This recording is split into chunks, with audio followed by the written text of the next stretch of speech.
As I've explored previously, drinking sugar water is bad for you. If you have people drink a glass of water with 3 tablespoons of table sugar in it, which is like a can of soda, this is the spike in blood sugar you get within the first hour. Our body freaks out so much, releases so much insulin, we actually overshoot, and by the second hour we're relatively hypoglycemic, dropping our blood sugar below where it was when we started out fasting. In response, our body dumps fat into our bloodstream as if we're starving because our blood sugars just drop so low. And the same thing happens after drinking apple juice. Here's what happens to your blood sugar in the 3 hours after eating 4.5 cups of apple slices. It goes up, comes down. But if you eat the same amount of sugar in apple juice form, about 2 cups, your body overreacts, releasing too much insulin. You end up dipping below where you started. The removal of fiber and the production of fruit juice can enhance the insulin response and result in this rebound hypoglycemia. What would happen, though, if you stuck those 4.5 cups of sliced apples in a blender with some water and pureed them into an apple smoothie?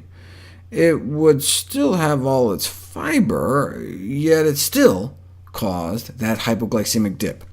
The rebound fall in blood sugars, which occurred during the second and third hours after juice and puree, was in striking contrast to the practically steady level after apples. This finding not only indicates how important the presence of fiber is, but also perhaps whether or not the fiber is physically disrupted, like in the blender.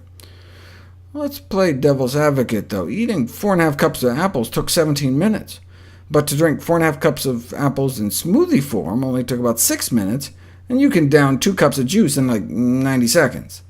So maybe these dramatic differences have more to do with how fast the fruit entered into our system, rather than its physical form. If it's just the speed, we could instead sip a smoothie over 17 minutes would be the same, right? So they put it to the test. Fast juice was drinking in 90 seconds, but what if you instead sipped the juice over 17 minutes?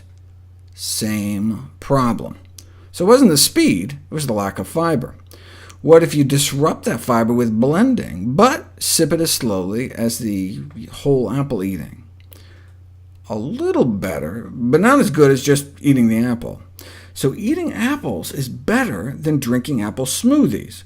But who drinks apple smoothies? What about bananas, mangoes, berries? There was a study that compared whole bananas to blended bananas and didn't see any difference, but they only looked for an hour, and it was while they were exercising.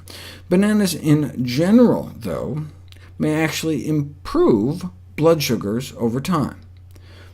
The same thing with mangoes, and this was with powdered mango. It can't get any more fiber disrupted than that. It may be due to a phytonutrient called mangiferin, which may slow sugar absorption through the intestinal wall. Berries help control blood sugar so well they can counter the effects of the sugar water, even when they're pureed in a blender.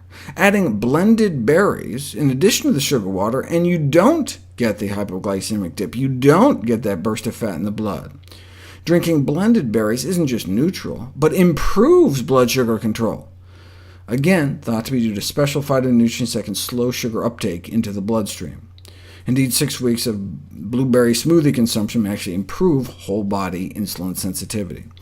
So while apple smoothies may be questionable, a recipe like Mayo's basic green smoothie recipe, packed with berries and greens, would be expected to deliver the best of both worlds, maximum nutrient absorption without risking overly rapid sugar absorption.